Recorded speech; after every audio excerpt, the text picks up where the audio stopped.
सबको जोहार। धरने पे बैठे हो कि भाषण दे रहे ज्ञापन देने आए? ज्ञापन देने आए थे पर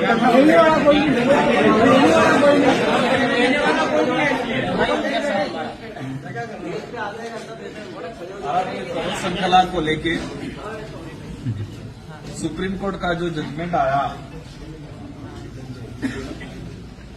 सरकार की सिफारिश पर उस जजमेंट के खिलाफ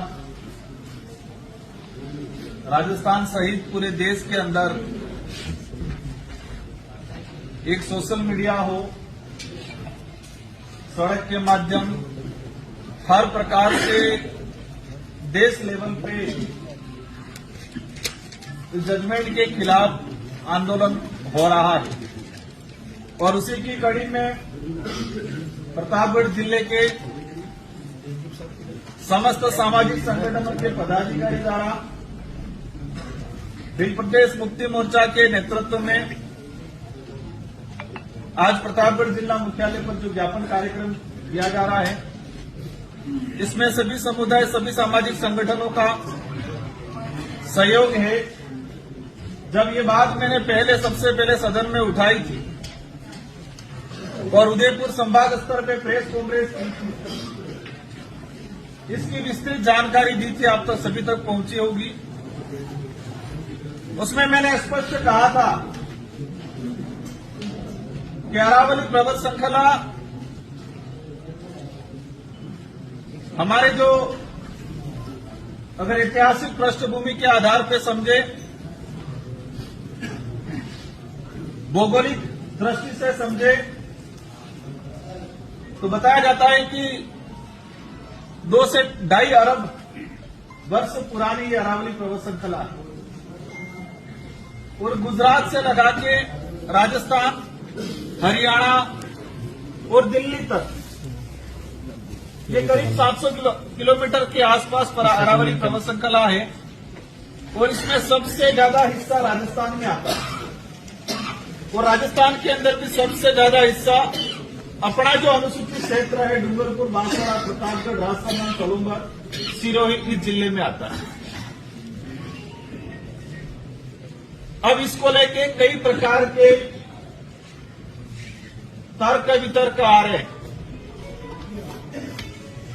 इसको लेके विपक्ष माने हम या फिर अन्य पार्टियां, सत्ता पक्ष के लोग भी अपना तर्क दे रहे हैं। राजस्थान के मुख्यमंत्री जी भी कह रहे हैं कि मैं राजस्थान का बेटा हूं, अरावली को उखड़ने या अरावली को तहस होने से बचाऊंगा। इस विभाग से संबंधित मंत्री हैं भूपेंद्र यादव जी, इन्होंने भी प्रेस कॉन्फ्रेंस किया है। अब इस जो सब्जेक्ट में है, इस सब्जेक्ट को दोनों दृष्टि से जो विपक्ष है पुरजोर तरीके से इसका विरोध कर रहा है। सत्ताधारी पार्टी के जो लोग हैं वो उसके बचाव में लग रहे हैं कि ऐसा कुछ नहीं है, ये सब माहौल बिगाड़ा जा रहा है, ये भ्रम पैदा किया जा रहा है। अब जो निष्पक्ष आदमी है वो सोच रहा है कि सच्चाई क्या है। जो मंत्री जी हैं, मुख्यमंत्री जी हैं, वो कह रहे हैं वो सही है, या फिर राजकुमार रोत या राजकुमार रोत जैसे जो विपक्ष में बैठे हुए वो लोग कह रहे हैं वो सही है। जो निष्पक्ष या साधारण आदमी है, कंफ्यूज है, हकीकत क्या है? हकीकत जो मैं समझा, सुप्रीम कोर्ट का जो जजमेंट आया, सुप्रीम कोर्ट ने जजमेंट, सरकार की एक कमेटी थी, उस कमेटी ने अरावली की एक डेफिनेशन, मतलब अरावली की परिभाषा बताई।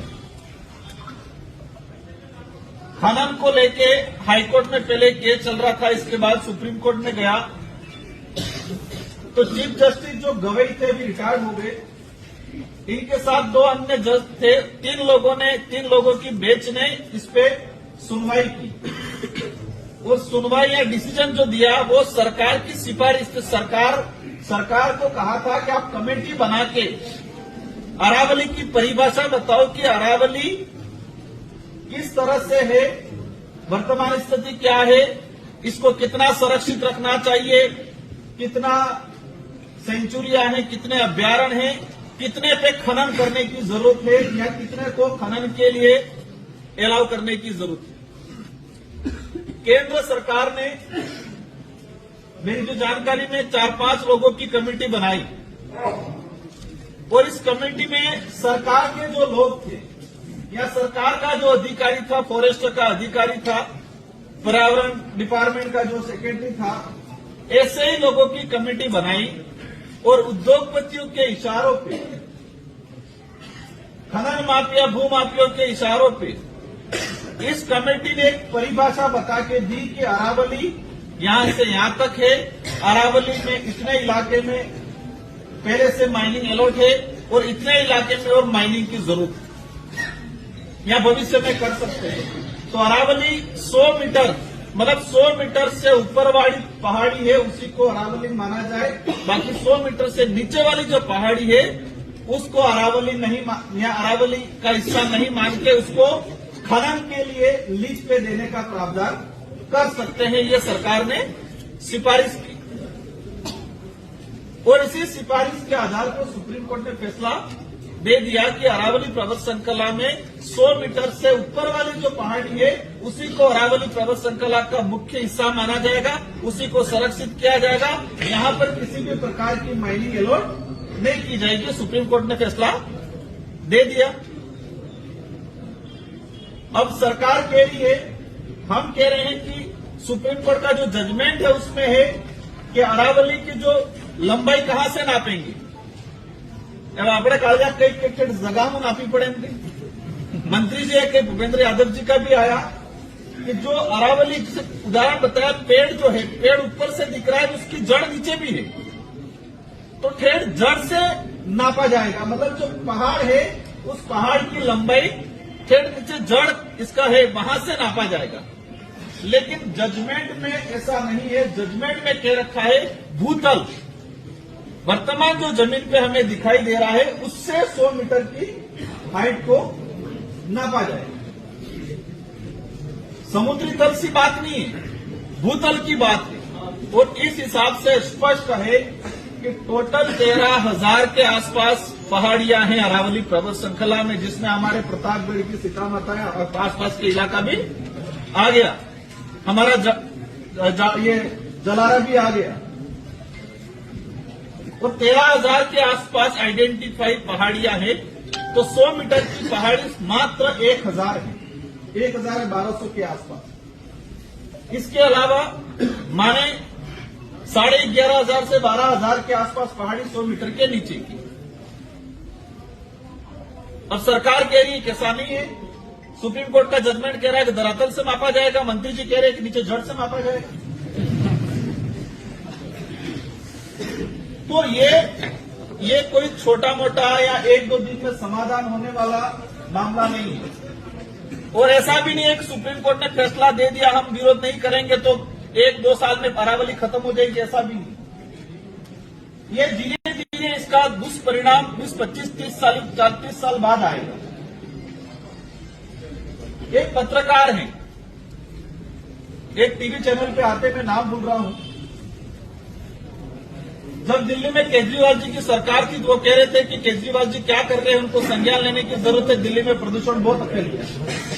रजत शर्मा कि दिल्ली में प्रदूषण फैल रहा है, वो दिल्ली सरकार जिम्मेदार है, केजरीवाल की सरकार जिम्मेदार है।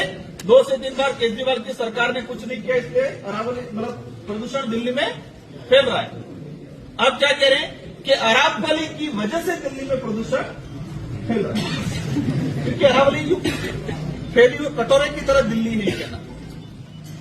तो अब आप लोग कंफ्यूज रहते हो कि हकीकत क्या है, कौन सही है कौन गलत है।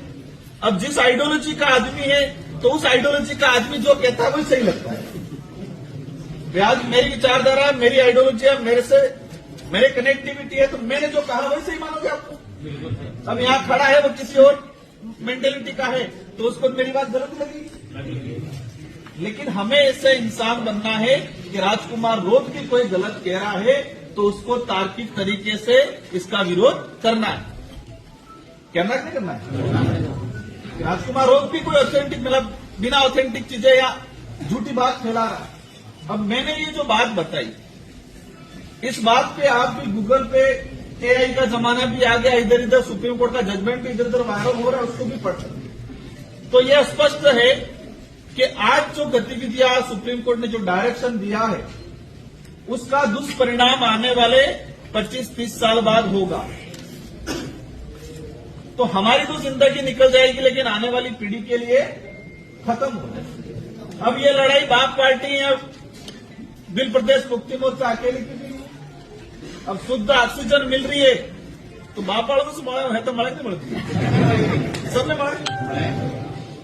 ये लड़ाई किसी एक समाज की ऐसा भी नहीं है, सबकी है।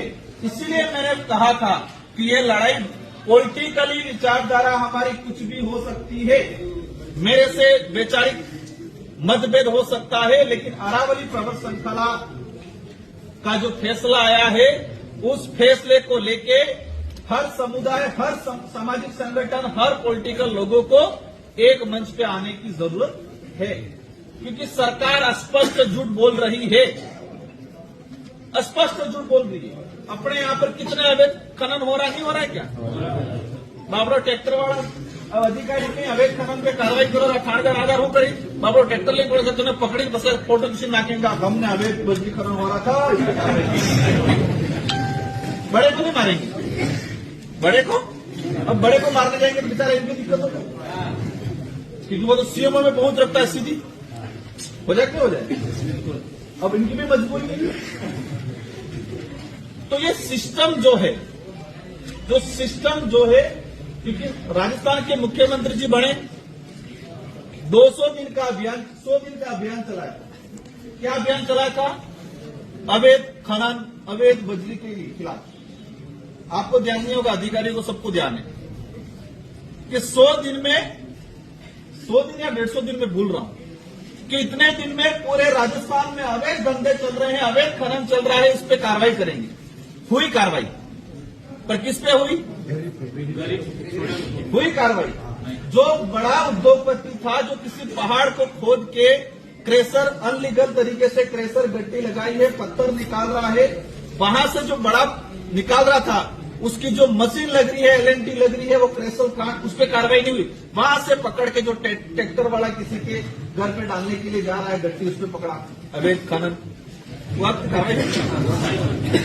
ये यहाँ ही पूरे राजस्थान में चंबल नदी है, चंबल नदी में बड़े बड़े उद्योगपति, बड़े बड़े लोग, इन पे कार्रवाई नहीं हुई। भाई आपने जो जड़ तो पकड़ाई और गरीबों को मार डाला। यहाँ प्रतापगढ़ अकेले में नहीं, पूरे राजस्थान में हम देखते हैं, भरतपुर, अलवर, सब जगह यही सुनने में आ रहा है कि छोटे छोटों को मारा ताकि बड़े पनप पाए। तो इस लाइन पे अपन ज्यादा नहीं जाएंगे। आज हमारा ज्ञापन का कार्यक्रम है। भाई कह रहे थे कलेक्टर मैडम जब भी आते हैं ज्ञापन नहीं लेते, ऐसा नहीं है। जो अधिकारी होता है इस पे कई काम जिम्मेदारियां होती है। आज किसान दिवस पे कार्यक्रम चल रहा है राजस्थान के हमारे मुख्यमंत्री जी का, इस पे मैं ज्यादा नहीं बोलना चाहूंगा, इसलिए उनको वहां जाना हुआ, मेरी भी बात हुई है उनसे, तो एसडीएम साहब है वो ज्ञापन ले लेंगे।